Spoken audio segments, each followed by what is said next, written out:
Hello everybody, it's Anushka. Thank you so much for coming to my concert. I'm so excited to be presenting this project, Taketwoknees the Concert. The concert title is inspired by Mr. Anthony McGill's social media movement.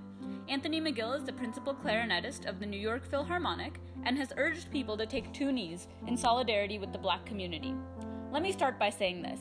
I don't think I'm about to resolve any systemic problems with one concert. However, I do feel like I can take this first step with immediacy and in my field. Today, you will hear the works of Black female composers. A year and a half ago, I participated in a program at the University of Colorado Boulder called Persevering Legacy.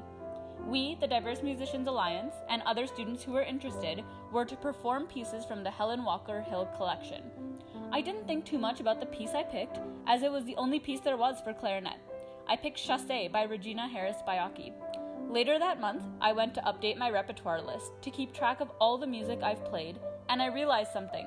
I had not a single piece on my repertoire list at the time by a woman of color. I had been playing clarinet for 10 years. I have nothing against the clarinet canon itself, but I couldn't believe that I didn't have a single piece in my repertoire that was outside the canon. During the process of learning Chassé, I was able to connect with Regina, and I purchased 2 more of her pieces. I fell completely in love with Caribou, the piece that you are going to hear first. I performed this piece on my senior recital, and it has honestly become one of my favorite pieces for solo clarinet. A lot of solo clarinet pieces are wild and flashy, but this one is not. I'm just in awe of the simplicity of it, not to mention the control that it takes to play well. Caribou means welcome in Swahili, and this piece is the musical representation of how the ancestors welcomed her father back home to the spiritual world. She says, "Caribou is my way of letting go, so that Dad continues his journey in the peace of knowing that I am well." As I play this piece, I will also present the poem that Regina Harris Baiocchi wrote that inspired it. This piece has touched me in so many ways, and I hope it touches you too.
After my senior recital, I didn't have another opportunity to perform recital-like pieces, as I was student teaching in the next semester, and then coronavirus shut down live performances.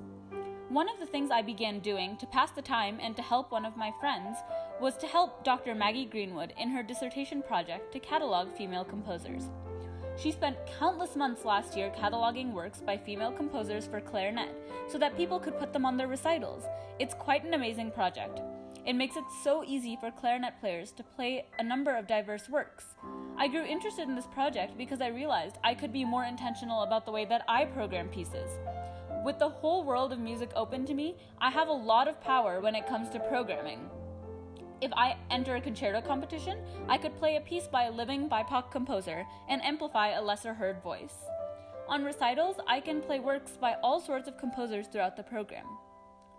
The next composer is Brianna Ware. I found her through this database. Brianna is a person of many talents. She's a current master's student of piano at the University of Wisconsin-Madison and began playing at a young age. As she continued on through life, she picked up violin at the age of 12 and picked up singing. It's no wonder, as such a versatile instrumentalist, that Brianna found success as a composer too. Though her degree is in piano, she showed her compositions to her composition faculty during her bachelor's degree. She has won numerous awards in all of her compositions. Recollection and Anticipation is the next piece you will hear on the program. I love putting together this piece. Between all the intricacies of the instruments and colors between the voices, this has grown to become one of my favorite small chamber group works.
Before I continue, I want to talk a little bit about my own privilege. Privilege is a word that gets tossed around a lot. I can really only talk about my own. I went through my schooling with 2 supportive parents, and I never had to worry a day in my life about anything beyond schoolwork. In college, though I did work, I knew I'd have financial support if I ever needed to take time off of work. Though I do believe I've worked hard, it doesn't fall short on me that the only reason I have been able to succeed is because I have never had to worry about basic necessities. My identity has never been a barrier to my success. I've certainly struggled, but my identity did not create too many extra barriers. For this reason, I want to use my professional and musical voice to elevate voices that aren't heard as much. And this is the main reason I've created this concert. The next composer you are about to hear is Zenobia Powell Perry. She is the only composer on this program who is no longer alive. She was a prolific composer in her time and wrote a plethora of music. One of her works for clarinet is the sonata or sonatine. Though she is no longer with us, Zenobia Powell Perry believed that individual strength, personal integrity, and courage, as well as self-expression through community involvement, determine how a person can make a difference in their family, community, and nation. These words were super inspirational to me. We each have the power to create change, and it seems to me that her words are fitting in the current day, and will continue to be influential. I am only going to play the 3rd movement of her sonata. I recruited my sister to help me with this piece, so disclaimer, I have indeed been maintaining social distancing, but we live in the same household. And since we did have the ability to be close, we decided to split the right and left hands in the piano. I haven't played piano since high school, so I really appreciate her being patient with me. And it never hurts to know the piano part as intimately as playing it yourself. I hope you enjoyed the 3rd movement of Zenobia Powell Perry's Sonatine.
The next piece on the concert is by Regina Harris Bayaki again. I'm going to show a video of her speaking next about her life and works.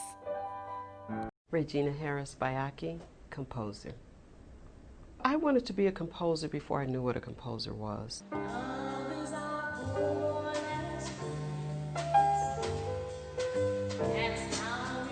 I knew that I wanted to express myself through music and words. I made a conscious effort to learn each family of instruments, to study a string instrument, to study a wind instrument, a brass instrument, keyboard instrument, etc.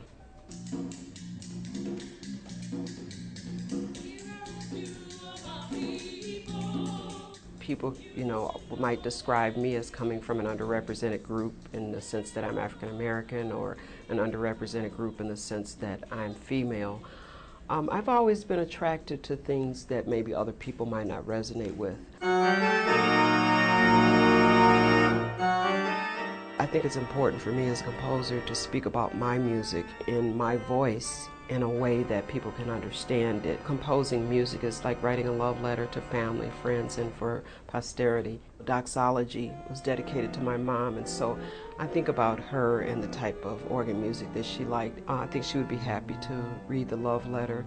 And because music is a universal language, I think other listeners can also kind of eavesdrop on that love letter and, not knowing her, not knowing who I am, still understand what I'm saying. The next piece is one I had been hoping to program on my last recital, but the plans fell through. Let me tell you, after learning this piece, I advocate for all music to have woodblock in it. Feathers and Bow Ties was dedicated to Dr. Hale Smith, mentor to the composer. The title is inspired by a feather that Smith received as a child for winning a school contest. He wore silk bow ties and used a Mont Blanc pen to write his music.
One thing I've been thinking about a lot through all the horrible things happening in our country is to make sure that I am doing my best to amplify Black excellence. To me, this means, most obviously in my field, to play music by Black composers. It means instead of buying coffee from the same vendors I always do, I make it a point to buy from Black-owned businesses. When online shopping, I try and find alternatives to large retailers. True, it may take a couple extra days to arrive, but I find it an awesome way to speak with my money, especially if I'm buying goods that I already need. This, to me, kind of resonates with the title of the next piece, Quest by Brittany Boykin. Just because something isn't familiar to me doesn't mean I can't go on a quest to find more sustainable and just alternatives. Brittany Boykin is the composer of the next piece, and her works are awesome. There seems to be a theme in this concert with multi-talented women, and Brittany Boykin is no exception. She's a pianist, conductor, and composer. She was really influenced by vocal music, especially the glee club that she accompanied. She continued to compose music through getting her master's in sacred music with a concentration in vocal studies, and is now pursuing her PhD with an emphasis in music education. As an educator myself, I always think it's awesome when women are composers and educators because they can write for their students. Most of Miss Boykin's works are choral, but I sure am lucky that she wrote Quest for clarinet and piano.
Before I end this concert, I want to extend my biggest thanks to the composers who have let me perform their works.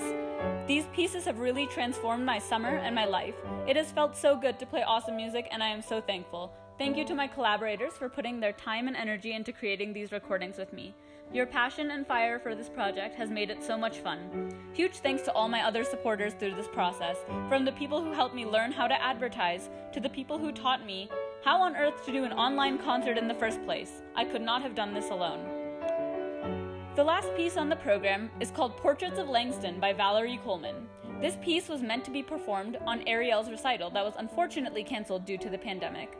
As a whole, this piece is written for flute, clarinet, and piano.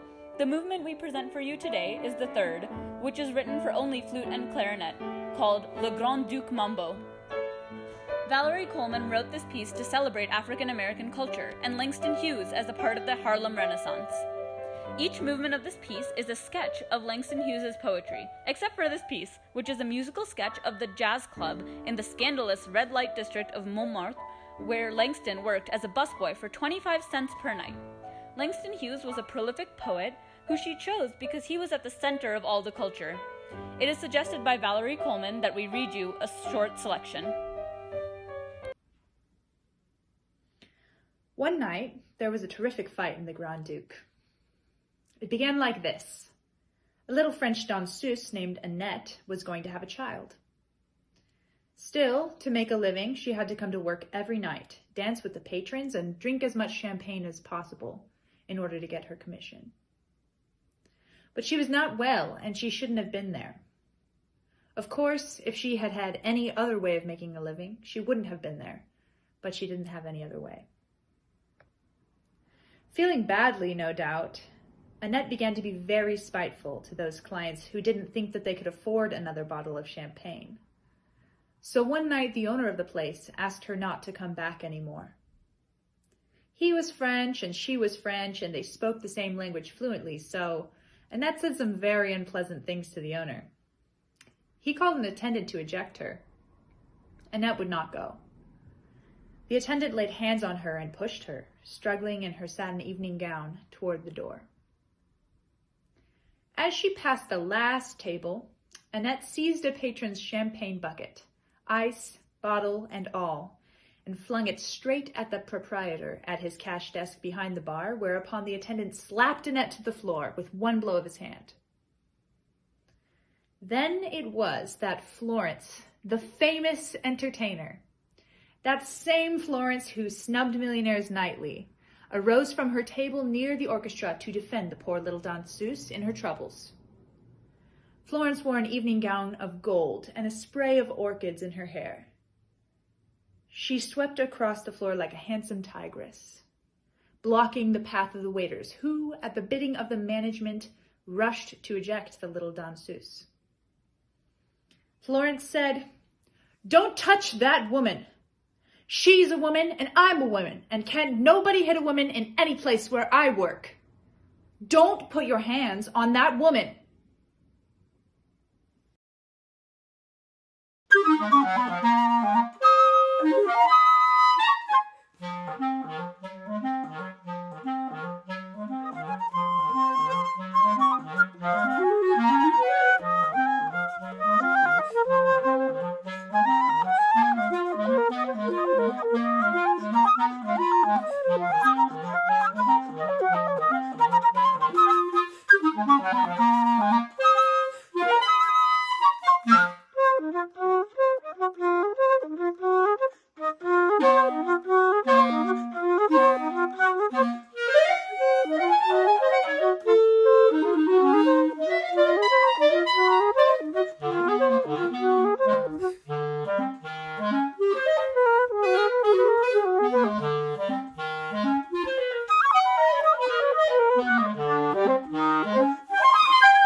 I hope that you enjoyed that piece. The best part about quarantine concerts is you can dance in your chair and it'll be just fine. Thank you so much for coming to my concert. I hope you were able to take away some musical joy and that you will go forth and amplify Black voices in your own right in your life. I think that there's a huge amount of work to be done moving forward, and I hope to be on the right side of history. I am pledging from here on out to play works by BIPOC composers on every program I perform. I pledge to speak out when I see injustice in my own life and to not be scared to use my privilege and my voice. I implore you to do the same. In your program, you will see a list of all the small things you can do to make a difference. You can register to vote and apply for an absentee ballot. You can be more conscious about where you buy your products. You can donate to organizations fighting for justice. You can sign petitions. If you are a musician, you can play works by Black composers. Students, question your instruction. Are you getting the full picture in your education? Parents, you can talk to your kids about racial inequality. Teachers, you can teach your students to be more intentional in their education. Employees, call out people if you see inequity in your workplace. Above all, don't do nothing. I challenge you to commit to one thing that you can do to support the movement, just one. I am sending each of you a form in hopes that this beautiful community has come together to hear this music and that it will also come together to support the fight. Tell me what you've been doing for the movement and pass the message along. Alone we face a mountain, but together we can do anything. Take 2 knees with us. Amplify Black voices. Amplify Black excellence. Black lives matter.